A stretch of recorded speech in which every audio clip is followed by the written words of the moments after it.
dimanche 6 juillet à 10h30 ou 14h30, Bishop Eli sera à Hero Hotel, au 63 avenue Parc de Médicis, Fresnes. Vous prenez le TVM à Croix-Berny, la ligne B. Il va s'arrêter à l'arrêt Parc de Médicis. Vous avez le TVM aussi dans des lignes de métro, dans la ligne A, dans la ligne D, dans la ligne C. Venez nombreux, vous allez vivre la gloire de Dieu. C'est gratuit la prière. Vous n'avez pas besoin de gaspiller votre argent chez des escrocs. Avec Dieu, c'est gratuit. Que Dieu vous bénisse. À bientôt.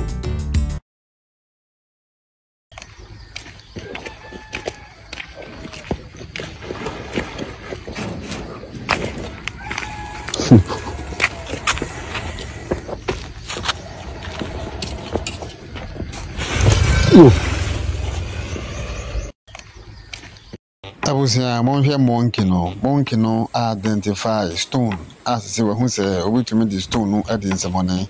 No what is na glass no apai. Abusia monkey get hold on.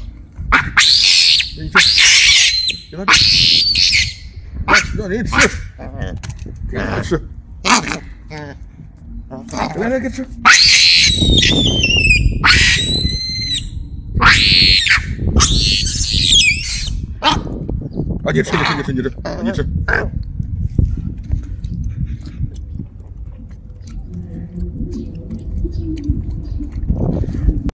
给他了。 Bonjour chers amis, chers frères et sœurs. C'est avec une très grande joie que nous allons partager la parole de Dieu dépendamment de votre fuseau horaire. Bien sûr, il y a pour certains c'est le matin, pour d'autres c'est le soir. Pour ceux qui sont à la Nouvelle-Calédonie, maintenant c'est le soir. On a 13 heures de décalage. Hein? Donc ça veut dire c'est le soir. Pour ceux qui sont en Guadeloupe, c'est la matinée. Pour ceux qui sont à Paris, c'est l'après-midi. Pour ceux qui sont à La Réunion aussi. Seigneur, nous réclamons d'abord le sang de Jésus sur chacun de nous.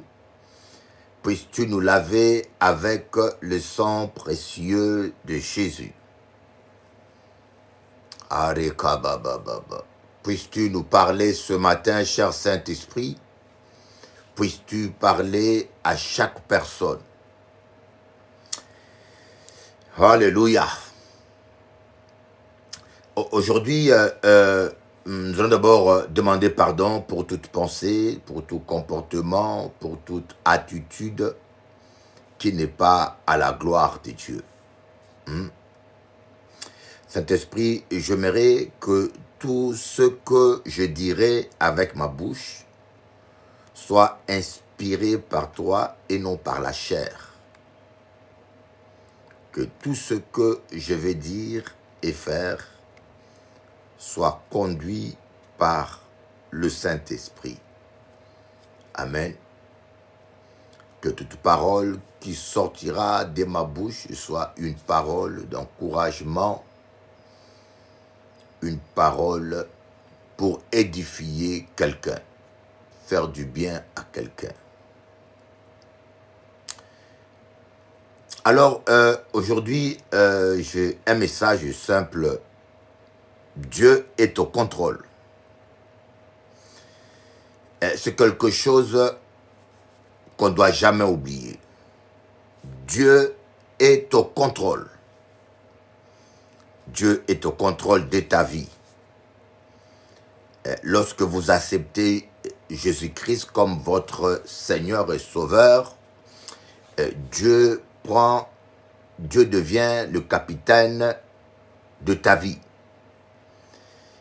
Dieu devient le capitaine de ta vie. Le Saint-Esprit vient tu deviens le passager et le Saint-Esprit prend le volant de ta voiture, le contrôle de ta voiture.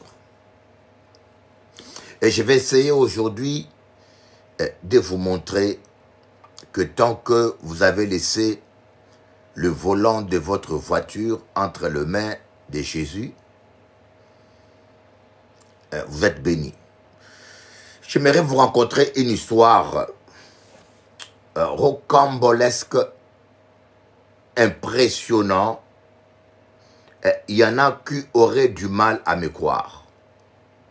Heureusement que ce jour-là, dans ma voiture, j'étais pas seul. J'étais avec la mère de mes enfants, mon ex-épouse.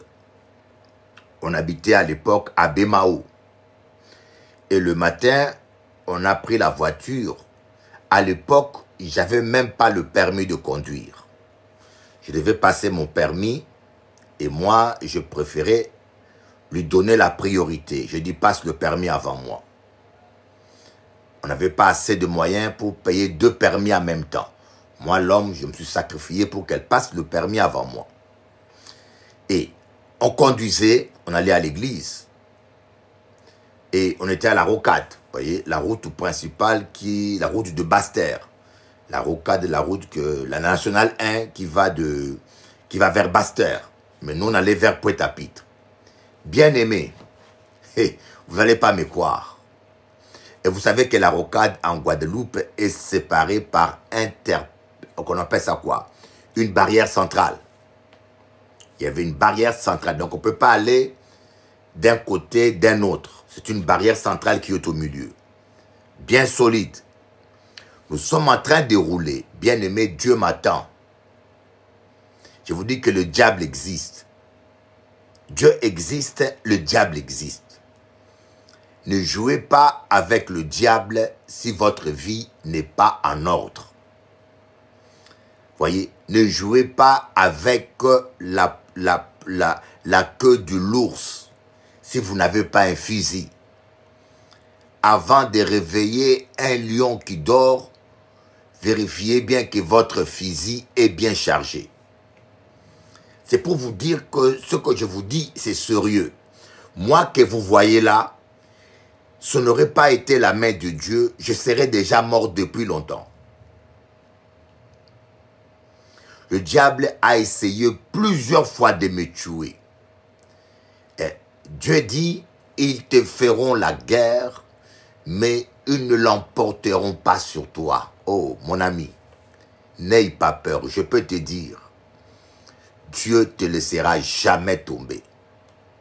Écoute-moi bien là, toi qui passes des problèmes, des moments difficiles, je veux te dire, Dieu te laissera jamais tomber. Voyez, tant que tu lâches pas la main de Dieu, tu seras toujours victorieux. Tu t'en sortiras toujours. Pourquoi je te l'ai dit? Je vais te le montrer. C'est dans la parole de Dieu. Et je vais aussi te montrer, j'ai pu le vivre et j'ai pu l'expérimenter. Donc on roule, on allait au culte un dimanche matin. Bien aimé. Une voiture venait à contresens. Écoutez-moi bien. Une voiture roulait à plus de 100 km à l'heure. C'était une vitesse, je vous dis bien, à plus de 100 km à l'heure ou bien à 90. Mais nous, on allait dans l'autre sens. La voiture s'est trompée, je ne sais pas, il n'a pas pris l'autre terre-plein central. Il n'a pas pris le bon sens. Est-ce que le monsieur ou la dame était suicidaire? Je ne sais pas si c'était quelqu'un qui voulait se suicider ou c'est quelqu'un qui était drogué. Mais j'ai vu apparaître de loin une voiture qui venait à contresens. Dans une vitesse de plus de non, je ne peux pas estimer, hein, mais c'était comme une flash. La mère de mes enfants, mon ex-époux, tenait le volant. La voiture venait tellement vite qu'elle n'a pu rien voir. Elle n'a pu rien voir arriver. Mais moi, j'étais rempli du Saint-Esprit. Le Saint-Esprit m'a saisi. Je ne sais pas comment j'ai vu la voiture arriver à cette vitesse. Le Saint-Esprit m'a saisi. J'ai attrapé le volant. Je n'étais pas le conducteur principal. J'étais à côté. J'ai attrapé le volant et j'ai balancé le volant. Je baissais le volant. La voiture a quitté, notre voiture a quitté le côté où elle était. Elle est allée de l'autre côté. Et je vous dis, même pas 3 secondes, même pas 2 secondes. L'autre voiture est passée comme une flèche là où nous étions. Waouh! Ce que je vous dis, j'ai un témoin. Elle peut témoigner. Et quand je vous en parle des fois, je vous dis non. Je suis un homme convaincu. Vous ne pourrez pas me changer, moi. Je sais que Dieu existe. Je sais de quoi je vous parle. Je sais que le diable existe, mais Dieu est là. Tant que vous êtes en ordre avec Dieu, vous allez toujours vous en sortir. Est-ce que vous comprenez? Le diable ne peut pas avoir la victoire sur toi. Ils te feront la guerre, mais ils ne l'emporteront pas sur toi. C'est écrit dans la parole de Dieu. Que ce soit ton mari, ou ton ex-époux, ou bien tes enfants.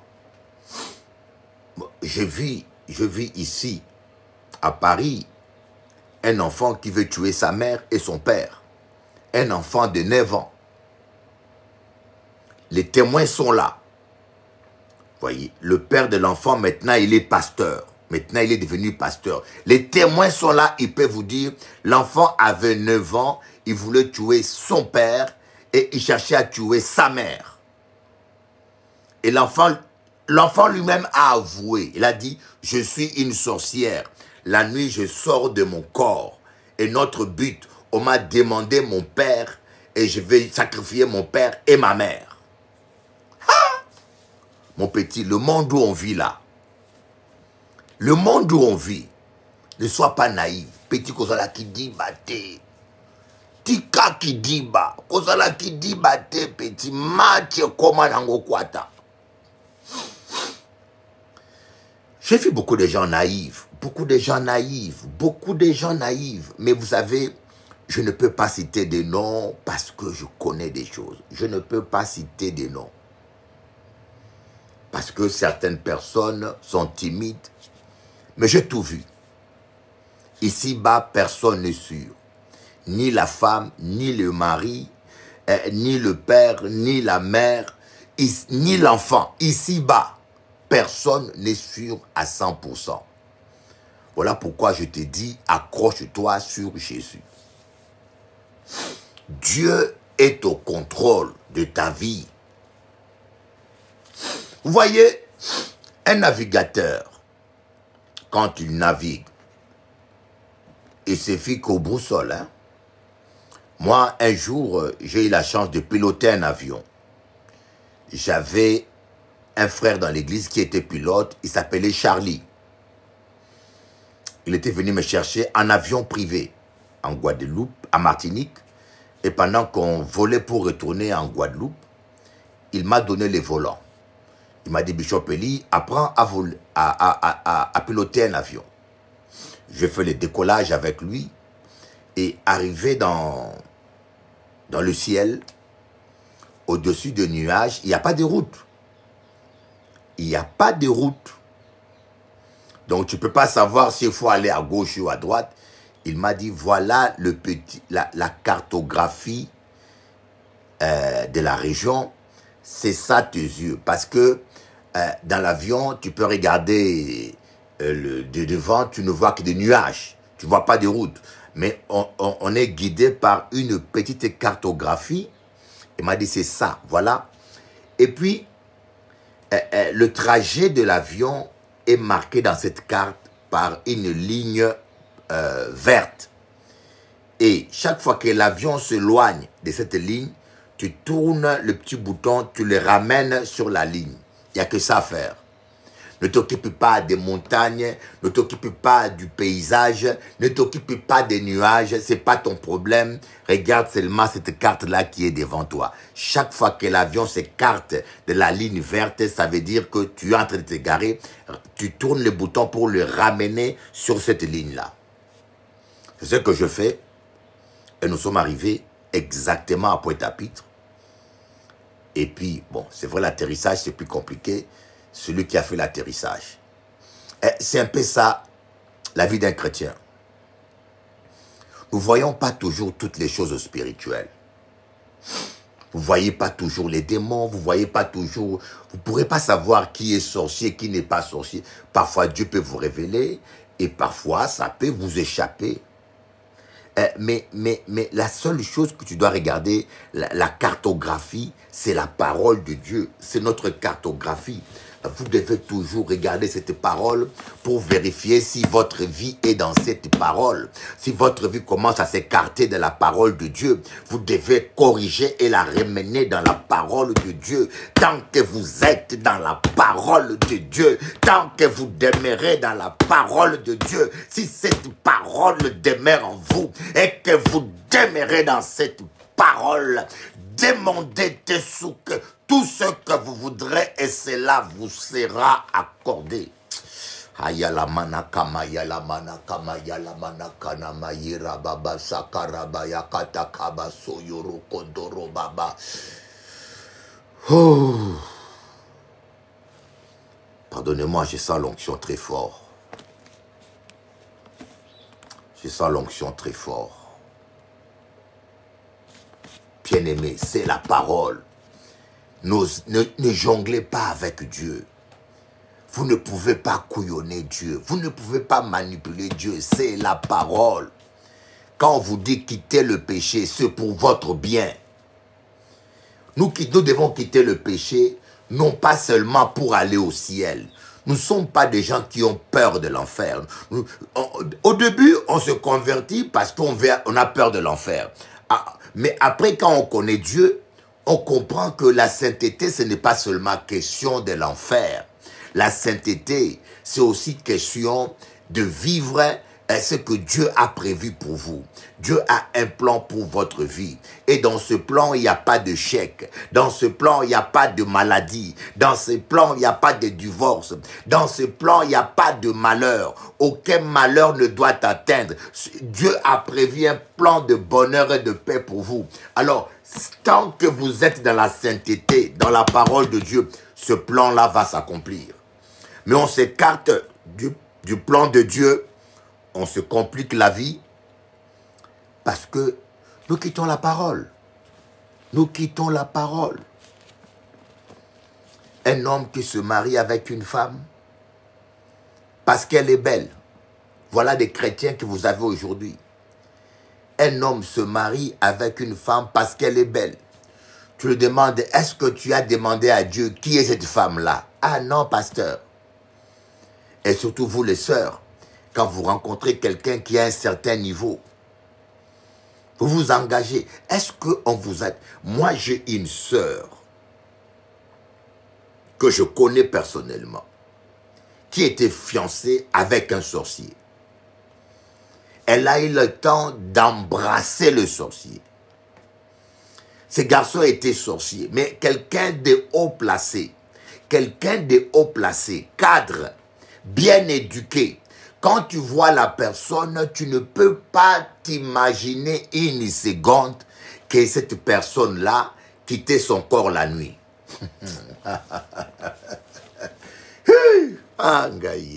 Ne soyez pas naïfs. L'homme regarde à l'apparence, mais Dieu regarde au cœur. La personne, il a un niveau. La personne a un niveau. Cadre. Bien placé. Et en plus, la sœur se fiance avec ce monsieur. Elle ne me forme pas. Elle ne me consulte pas, moi, son pasteur. Elle garde sa relation dans le secret. C'est comme ça qu'on va vous tuer secrètement. Tu joues à la cachotterie. Tu mourras aussi dans la cachotterie. Il faut pas faire le serpent. Toi, tu es un agneau. Tu dois brouter l'herbe et marcher sur l'herbe. Mais toi, tu commences à entrer dans l'herbe, te cacher dans l'herbe, zigzaguer dans l'herbe. Dieu est lumière. Dieu n'est pas dans la cachotterie. On peut être discret, mais pas la cachotterie. Quelle différence, vous allez me dire, mais quelle différence y a-t-il entre la discrétion et la cachotterie? La cachotterie, c'est cacher une vérité, une réalité à qui tu le dois. Je suis ton pasteur. Lorsque tu rencontres un homme, tu m'en parles, je prie avec toi pour t'aider. Tu me le dois ça, parce que je veille sur ton âme. Tu n'es pas obligé de le dire à ta copine. Tu n'es pas obligé de le dire aux frères et sœurs de l'église. Mais à ton pasteur qui prie pour toi, tu es obligé.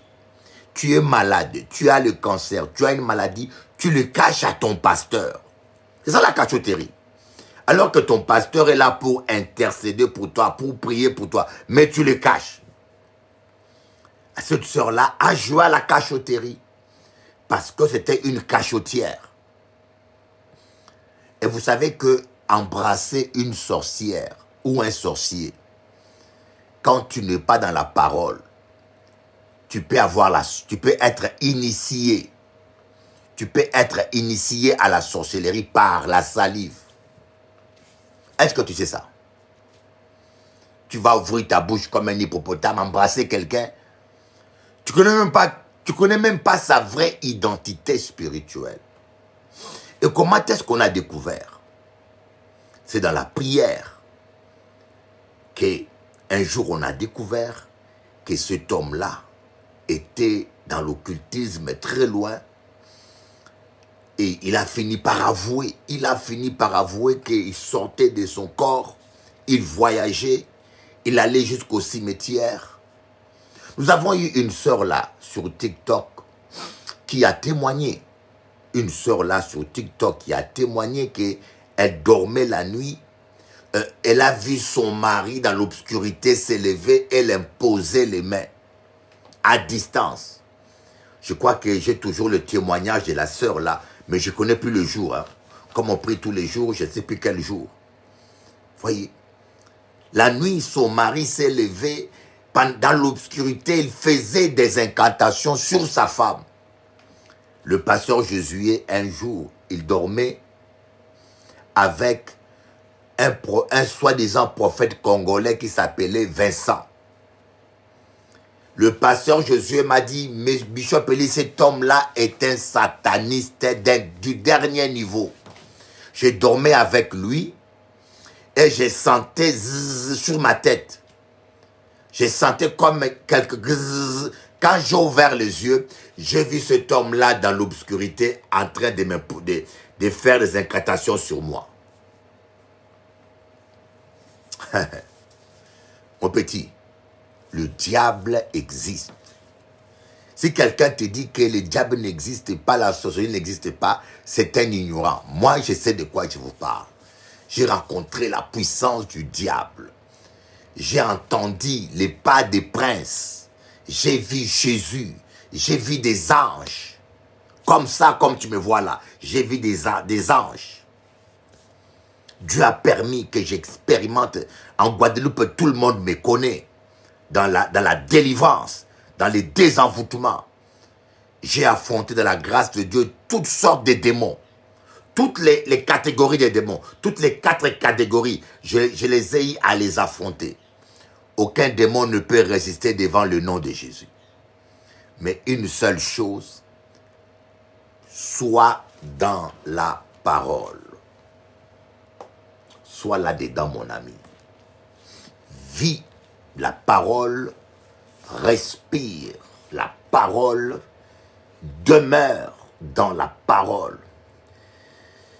Ne t'éloigne ni à gauche ni à droite. C'est alors que tu réussiras dans toutes tes entreprises. Voilà ce que Dieu a dit à Josué. Ce que l'Esprit a dit à Josué. Observe, persévère, observe la loi de Dieu. Ne t'éloigne ni à gauche ni à droite. Fortifie-toi en observant. Prends courage. Nul ne tiendra devant toi toute ta vie. Seulement, demeurons dans la parole. Mais qu'est-ce qu'il se passe? Les gens vivent dans l'incrédulité. Les gens vivent dans la rancune. Toute la nuit, au nom de Jésus, le feu, le feu. Est-ce que tu es dans la parole? Tu es dans la jalousie. Toute la nuit, le feu, attends, tu es lié. Attends. Mais depuis que tu lis les diables, tu ne te rends pas compte qu'il n'est jamais lié. Tu vas pas dormir, passer toute la nuit à lier un diable qui n'est jamais lié. Est-ce que tu ne vois pas que tu es en train de t'épuiser?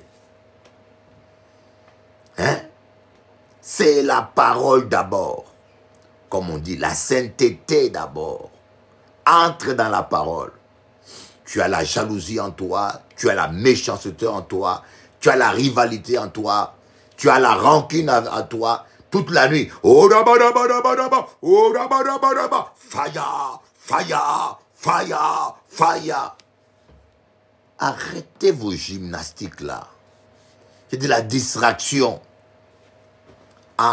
Si mes paroles demeurent en vous et que vous demeurez dans ma parole, demandez tout ce que vous voudrez et cela vous sera accordé. Oh, oh, oh, oh, oh, oh, oh, oh. Que c'est merveilleux, n'est-ce pas? On va voir ça. Je ne sais pas si Guilou est là.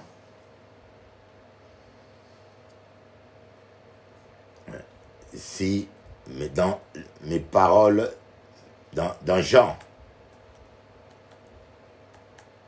demeure en vous.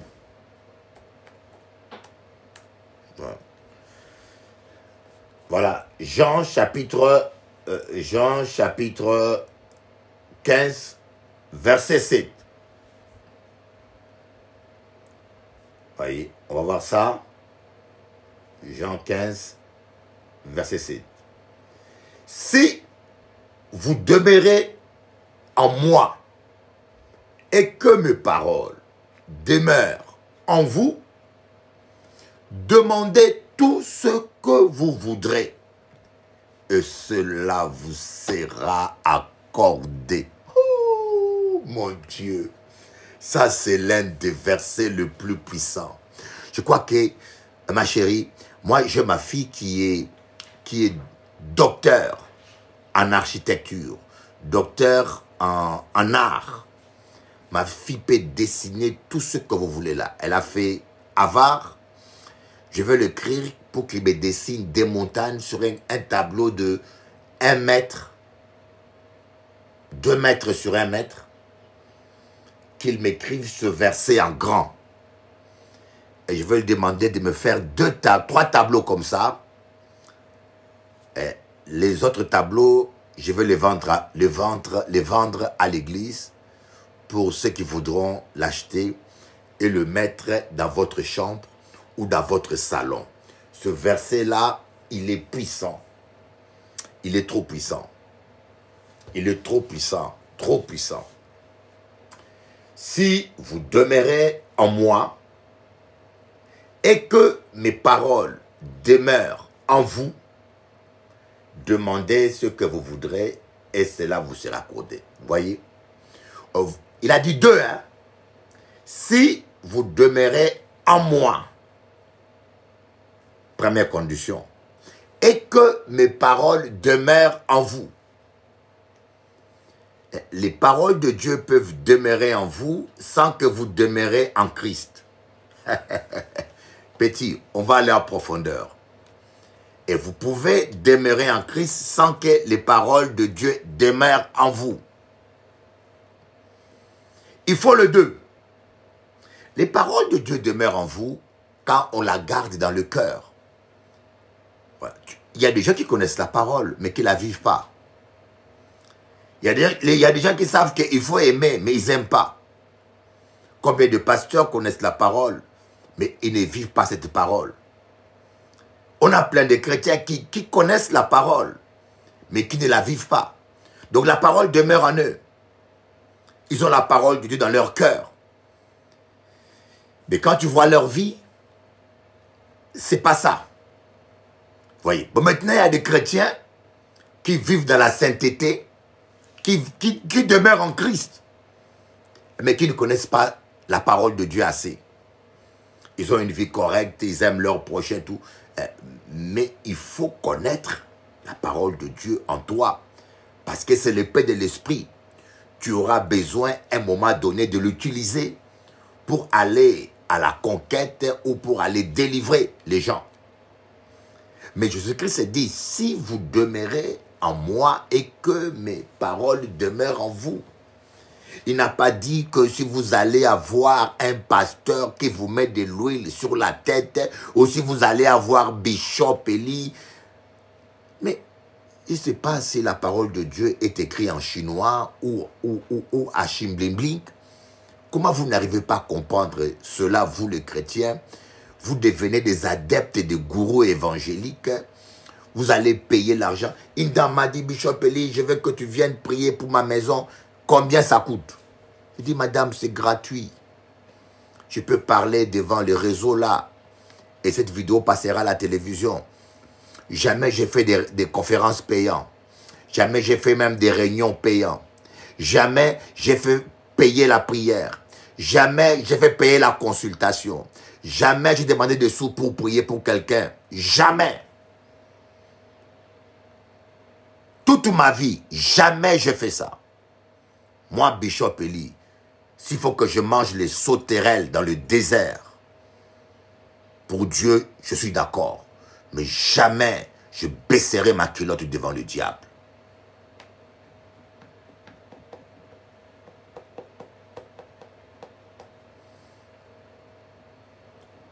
Au lieu de demeurer dans la parole, au lieu de pardonner, au lieu d'aimer, au lieu de te réconcilier, non, tu ne veux pas. Tu es trop orgueilleux. Tu es trop méchant. Tu es trop vanité. Et tu passes toute la nuit. Le feu, fire, fire, fire, fire. Le feu, le feu, le feu. Mawa trop petit. Mawa trop. Boule nos afos. Aux afos motu. Tu comme ma gamboana.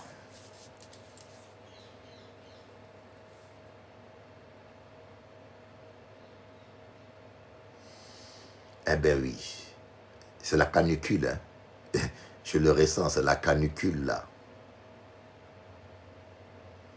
Rien ne vaut plus que demeurer dans la parole. Ce n'est pas une église qui va changer ta vie. Ce n'est pas un pasteur qui va changer ta vie. Entre dans la parole. Demeure dans la parole. Respire la parole. Voyez, moi qui vous parle là, il y a des choses que je ne peux pas vous dire, parce que ça concerne ma vie privée. Je suis en train de passer des fois des moments très difficiles spirituellement. Vous voyez? Parfois, je suis dans la continence des mois et des mois. Je suis en jeûne et en prière. Des fois, mon épouse est malade. Donc, des mois et des mois, je suis comme ça dans la continence en tant qu'homme. La chair est faible, a dit Jésus. Mais non. Je demeure dans la parole. Il n'y a pas d'excuse, la sainteté. Parce que je sais que j'ai le diable en face de moi. Le diable espère seulement que je tombe. Le diable va envoyer des sorcières sur mon chemin pour me faire tomber. Tu vois une belle femme, mais tu ne sais pas que c'est une sorcière. Tu vois une belle femme, mais tu ne sais pas que c'est une sorcière. Mais on ne m'aura jamais. Ah non, jamais. Parce que j'ai décidé de demeurer dans la parole de Dieu. Il y a un prix à payer pour demeurer dans la parole de Dieu. Il y a un prix à payer. Arrêtez de vous excuser. Arrêtez de justifier le péché. Oh pasteur, il faut comprendre, la chair est faible. La chair est faible. Il faut comprendre. Jésus a dit la chair est faible. Hein? C'est ça que beaucoup de gens aiment. Surtout vous les pasteurs, quand un pasteur commence à prêcher tout le temps, David était tombé, David, sachez qu'il est lui-même dedans. C'est ça qui arrive à beaucoup de pasteurs. Surtout quand lui-même il est dans le péché, et vous allez voir tous les dimanches, même David était tombé, même David. Mais David n'était pas né de nouveau. David était dans la chair, hein, il était charnel, voyez. Mais nous sommes nés de nouveau. Hein. Celui qui est né de Dieu ne pêche point. C'est écrit dans la parole de Dieu. Nous ne sommes pas comme David, pas comme Abraham. Nous sommes plus grands qu'Abraham. Nous sommes plus grands que Moïse. Nous sommes plus grands, voyez. Oh my God. Dans Matthieu, Jésus-Christ s'est dit, hein, de tous ceux qui sont nés de femmes, il n'y a pas de plus grand que Jean-Baptiste. Mais le plus petit dans le royaume des cieux est plus grand que Jean-Baptiste. De tous ceux qui sont nés de femmes, Abraham, Jacob, David, Salomon, Moïse, Élie, il n'y a pas de plus grand que Jean-Baptiste. Mais le plus petit dans le royaume des cieux est plus grand. Donc, c'est-à-dire que, arrêtez de me saouler. Ah, Moïse avait péché, Noé avait péché. Mais ils sont des petits. Ils étaient sous la loi. Ils étaient sous la loi. Ils avaient besoin d'aller au temple. Mais toi, tu es le temple de Dieu mobile. Tu es le mobile home. Le temple de Dieu mobile. Le temple de Dieu. Tu es né d'esprit, tu es né de nouveau, tu es un esprit recréé, alors tu ne dois pas pécher, car celui qui est né de Dieu ne pêche point. Hein? Serre ton pantalon, dis je ne pécherai pas. Lazare, calme-toi, Lazare dort, Lazare dort, Lazare calme-toi, je choisis Jésus, je pécherai pas. Hachéya mama mama mama, yetakaba.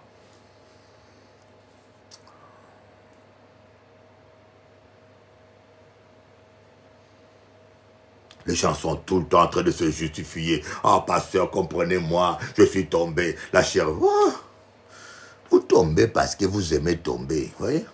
Ils aimeront leur plaisir plus que Dieu. Il y en a qui sont tellement impudiques qui tombent avec de ces mochetés. Ouais, ou pas ni même goût. La fille ressemble à un garçon. C'est celle-là qui t'a fait tomber. La fille ressemble à un garçon et tu es tombé. Vous en avez un Sony. Mon petit, t'as pas encore vu, hein? Mobile homme. Nous sommes des mobile hommes de Jésus. Voilà un peu ce que je voulais partager avec vous. Bien-aimés, demeurons dans la parole de Dieu. Tant que le poisson est dans l'eau, le poisson est imbattable. Tant que le poisson est dans l'eau, le poisson est insaisissable. Tant que le poisson demeure, oh, notre force c'est la parole.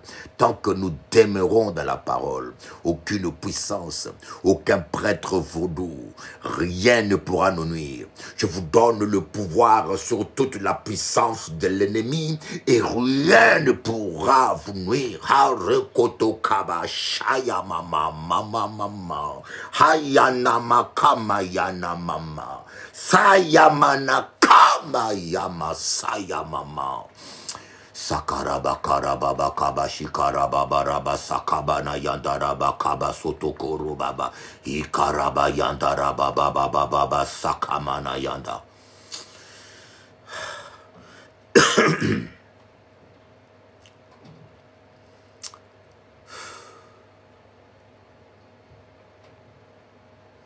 Que Dieu nous fasse grâce. Voilà mon souhait. Nzambe ayokela biso mawa. Mungu wangu minapenda, Bwana, Bwana wangu, Bwana, Mungu wangu, Bwana. J'ai retrouvé la prophétie. Ah bah, elle est sur ma page TikTok. Ah non, je l'avais trouvée aussi sur YouTube, Facebook. La prophétie que j'avais prédit, c'était en février. En février, quand le M23 avait attaqué le Congo, ils ont pris Goma, ils continuent à avancer. même les opposants au Congo, même certains hommes politiques qui autour du président n'avaient pas pris position officiellement parce qu'ils avaient peur. Ils ne savaient pas si les M23 allaient arriver à Kinshasa comme ils avaient fait au temps de Mobutu. Tout le monde pensait que ça allait finir. Et moi, je parlais en langue, je priais pour le Congo, je priais pour le président Félix. Le Saint-Esprit est descendu, il m'a saisi. Et j'ai prophétisé.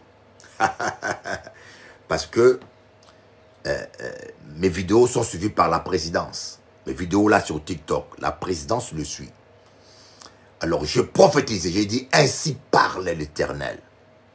Puisque mon serviteur Félix m'avait confié le Congo, parce que mon serviteur Félix m'a confié le Congo, m'a consacré le Congo devant tout le peuple congolais, je ne laisserai pas le Congo tomber et je ne laisserai pas Félix tomber.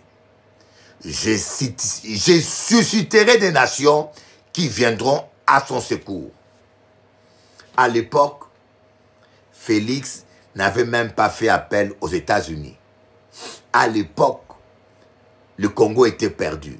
Nous avions des soldats qui jetaient les fusils, des soldats qui étaient infiltrés, des soldats qui reculaient, qui prenaient la fuite. Et personne, il y a même certains Congolais qui ont commencé à soutenir Nanga, parce qu'ils étaient sûrs que Félix, c'est fini. Aujourd'hui, ma prédiction s'est réalisée.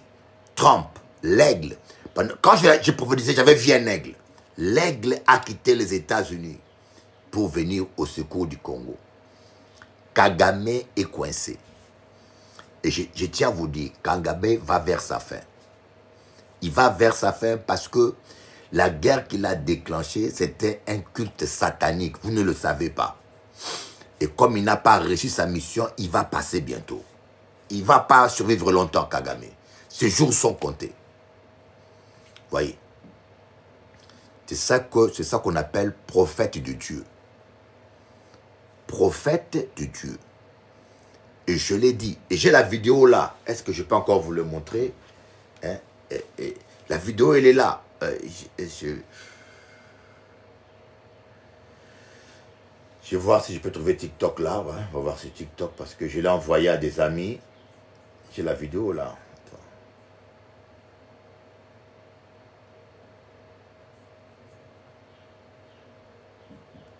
Voyez, un prophète prédit l'avenir. Vos prophètes ne voient rien. Vos prophètes sont des charlatans. Congo, il y a tellement de charlatans. Côte d'Ivoire, Congo, rempli de charlatans. Moi, je peux vous dire des prédications mot sur mot que Dieu a accompli dans ma vie. Mais jamais vous allez voir, c'est marqué prophète Élie. Je ne cherche pas les titres. Si vous êtes prophète de Dieu, prédis l'avenir. Prédis. Prophétise. Arrête de nous distraire avec vos délivrances là. La délivrance, c'est tous les chrétiens qui doivent le faire. Ce n'est pas ce qui fait de vous un prophète. Skiver, Osa Skiver.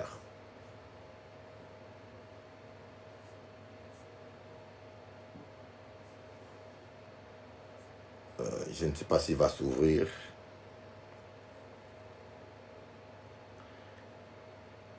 Voilà. Je l'ai envoyé à ma soeur. Je l'ai envoyé à l'ambassadrice du président, l'ambassadrice plénipotentielle. Je l'ai envoyé à beaucoup de gens. Hein. Vous voyez, vous allez voir ça, voilà. Ah, il est sur YouTube aussi, voilà. Oh, pourquoi il ne bouge pas? Bon, on va le voir sur YouTube. Vous voyez. Heureusement, c'était une prophétie écrite. Voilà.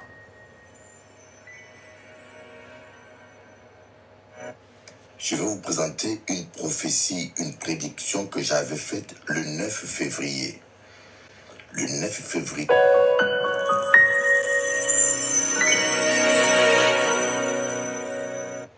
Je vais vous présenter une prophétie, une prédiction que j'avais faite le 9 février. Je suis obligé d'enlever ça. Le 9 février, où je prédisais, quand tout le monde pensait à la chute du président Félix, et à la victoire des M23 qui faisaient des conquêtes fulgurantes, j'avais dit que Dieu suscitera d'autres pays pour venir au secours du Congo et le Congo ne tombera pas. Je l'ai écrit.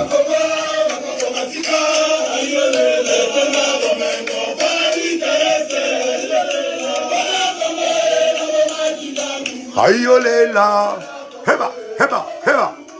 Aïoléla, hey. Aïoléla. Ouh. Attends. Vous allez dire, mais quelle prophétie? Vous n'avez pas vu. Je l'ai écrit là, voilà. Je l'ai écrit. Qu'est-ce que j'ai écrit? C'est sur YouTube, hein. Ainsi parle l'Éternel. Écoutez. Ainsi parle l'Éternel. Parce que Félix m'a dédié la République démocratique du Congo, je la défendrai et je susciterai d'autres pays pour venir à son secours. Bishop Eli. C'est marqué là. Si vous allez sur Facebook, vous allez voir, c'était au mois de février. Février, mars, avril, mai, juin, juillet, 5 mois avant. Voilà. Maintenant, c'est des charlatans maintenant qui disent « Dieu a dit que le Congo sera délivré de... » Ah, si vous n'êtes pas prophète, s'il vous plaît, arrêtez. Pourquoi vous voulez jouer avec Dieu comme ça? Hein? Si vous n'êtes pas prophète de Dieu, arrêtez de nous distraire, s'il vous plaît. Quand moi je dis cela, personne pensait même que... D'ailleurs, moi-même, j'avais pleuré. Parce que je pensais que les rebelles vont arriver à Kinshasa. Ils allaient en grande vitesse. Vous voyez. Mais c'est en priant que Dieu m'a dit non. J'ai encore d'autres prophéties. Hein? Vous voyez. Et je vous dis, Kagame, il va vers sa fin. Je le vois en esprit. Je le vois comme un feu qui est à la fin. Il va vers sa fin. Je vous l'avais bien dit. J'espère qu'il aura la santé pour aller. J'espère qu'il aura la santé pour aller jusque là-bas.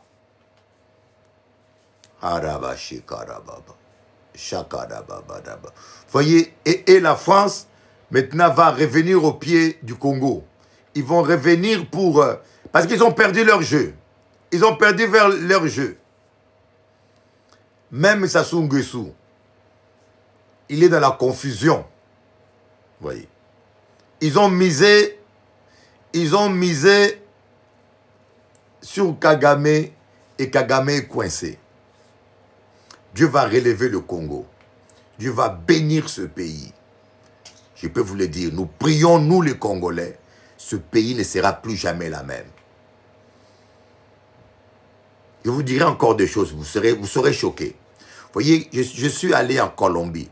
Ça, je vous l'ai déjà dit. Je suis allé en Colombie.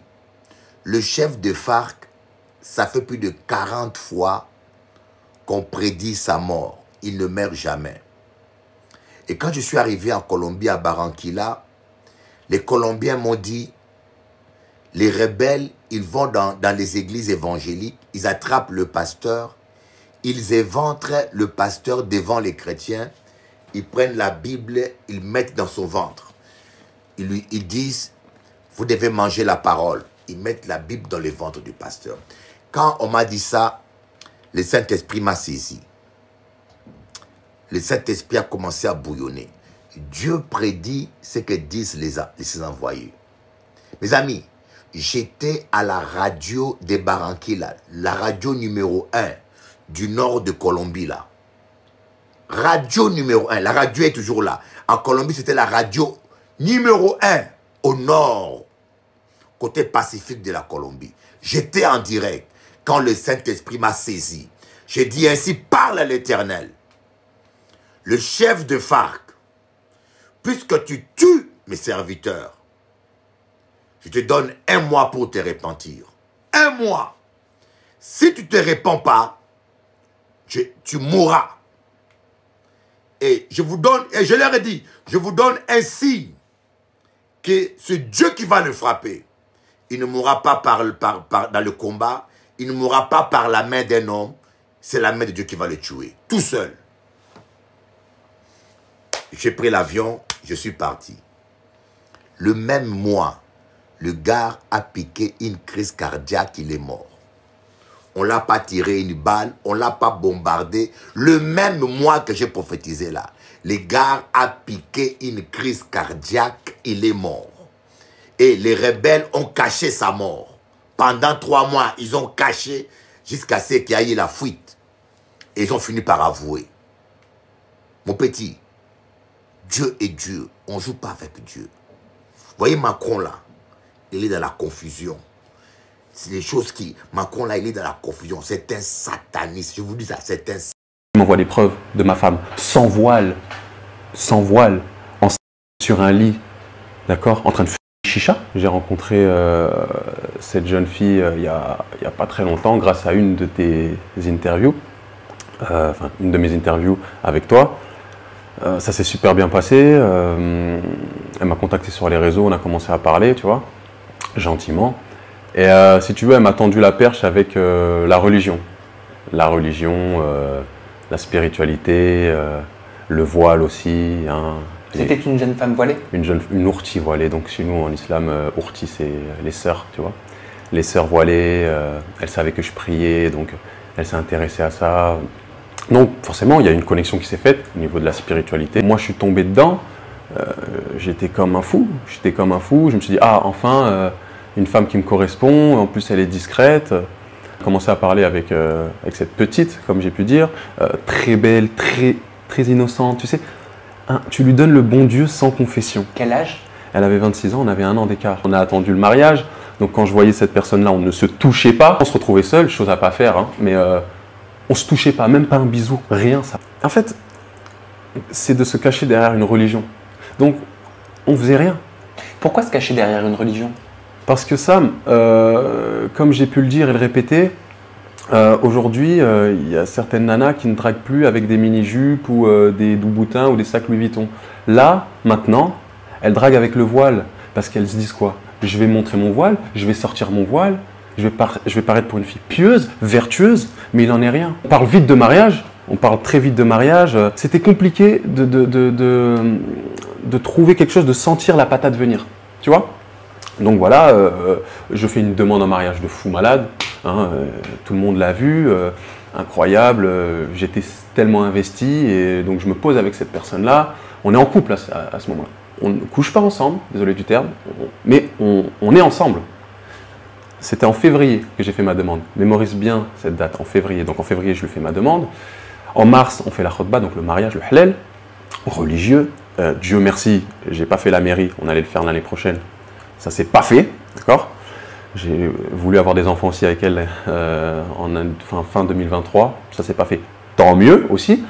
Et donc on se marie, tout se passe super bien, je prends mon petit camion, je vais chercher toutes ces affaires à Toulouse, dans le sud de la France. On monte à Paris, parce que moi je viens d'emménager sur Paris. On emménage ensemble, tout se passe super bien, voilà. Et tu vois que au fur et à mesure du temps, tu remarques les défauts de la personne. Donc elle est extrêmement jalouse. Elle est extrêmement jalouse, mais bon. Jalouse maladif? Maladif. Elle me l'avait déjà dit, tu vois. Mais je pressentais pas quelque chose parce que j'aime la jalousie. Il faut vraiment avoir vécu avec une manipulatrice pour comprendre à quel point c'est fort. À quel point tu vas chercher tous les bons soupçons possibles, même quand il y a les preuves en face de toi. Rentrer à la maison, Sam, elle disait « femme promise au paradis ». Quel paradis? Quel paradis? Je retire Insta, je retire Snap. Enfin, j'ai ma femme, je suis heureux. Malgré tout, elle continue à me faire des crises de jalousie à la salle. J'arrête mes coachings, Sam. Ah, t'arrêtes tes coachings? J'arrête mes coachings. Fini les coachings avec les femmes, avec les leggings moulants Gymshark. Fini. Plusieurs cartes de crédit. Je lui donne ma carte de crédit. Va faire le shopping pendant que je travaille. Je lui donne tout. C'est une femme, elle n'a jamais travaillé de sa vie. 6 mois dans sa vie maximum. Elle touche le RSA. Elle n'a pas le brevet. Elle n'a pas le bac. D'ailleurs, les meufs, si vous n'avez pas le bac, ne venez pas me parler. Minimum le bac. Moi, je veux pas parler aux femmes qui n'ont pas d'études, qui font rien de leur vie. Non, mais là, tu dis ça parce que je pense que tu as été échaudé par tout ce qui t'est En arrivé. fait, Donc tu fuis le profil que tu as rencontré. je fuis. Je t'explique comment elle m'a trompé avec plusieurs hommes pendant plusieurs mois, avant le mariage et pendant le mariage. Je vais t'expliquer tout ça. 16 mai, je me réveille. Je me réveille d'un coup, je me dis, et je prends son téléphone, je vais dans Snap, je regarde même pas les messages. Je vais dans les comptes bloqués. Je vois, il y a 6 mecs bloqués. Je dis, ok. Je prends mon téléphone, je fais une photo. Je fais une photo. Je contacte un des mecs, un seul. Je dis, ouais, voilà, moi, je suis le mari d'une telle. T'es qui? Il me dit, c'est une blague. Je lui envoie les preuves, les photos du mariage et tout. Il me dit, c'est une blague. Il me dit, appelle-moi. Il me dit, mais mec, j'ai avec elle pendant le ramadan quand elle est descendue. Je dis, quoi? Il me dit, j'étais en Espagne avec elle en novembre. J'ai dit, quoi? Il m'envoie des preuves, des preuves, des preuves. Et moi, avant de partir au travail, je dis à ma femme, écoute, j'ai contacté un mec, vois avec lui, tu as 2 heures pour régler, parce qu'il me dit qu'il t'a avec toi, qu'il a fait ci, qu'il a fait ça. Je laisse le bon soupçon, je vais au travail, règle-moi ça, tu as 2 heures. Et je pars pour te dire à quel point. Hein. Mais il m'envoie des preuves. Hein. Il m'envoie des preuves de ma femme, sans voile, en d'accord, en train de fumer une chicha, avec ma bague au doigt. Il m'envoie les vacances en novembre qu'il s'est tapé avec elle. Il m'envoie un Uber qui lui a pris, parce qu'elle redescendait tous les mois, un Uber qui lui a pris pour qu'elle rentre à 2 h du matin. Il m'envoie ça, et au fur et à mesure du temps, j'essaie de régler à distance parce que je suis au boulot. Je lui dis, mais qu'est-ce qui se passe? C'est qui ce mec? Il me dit, non, mais c'est un ami de la famille, ça fait 8 ans, on le connaît. En fait, je suis allé le voir parce qu'en fait, il est amoureux de moi, mais moi, je vais un peu le voir parce que pour qu'il me laisse tranquille. Sa mère, elle me dit pareil, mais sa mère, elle n'est pas au courant de la puterie de sa fille. Elle ne sait pas. Elle croit sa fille.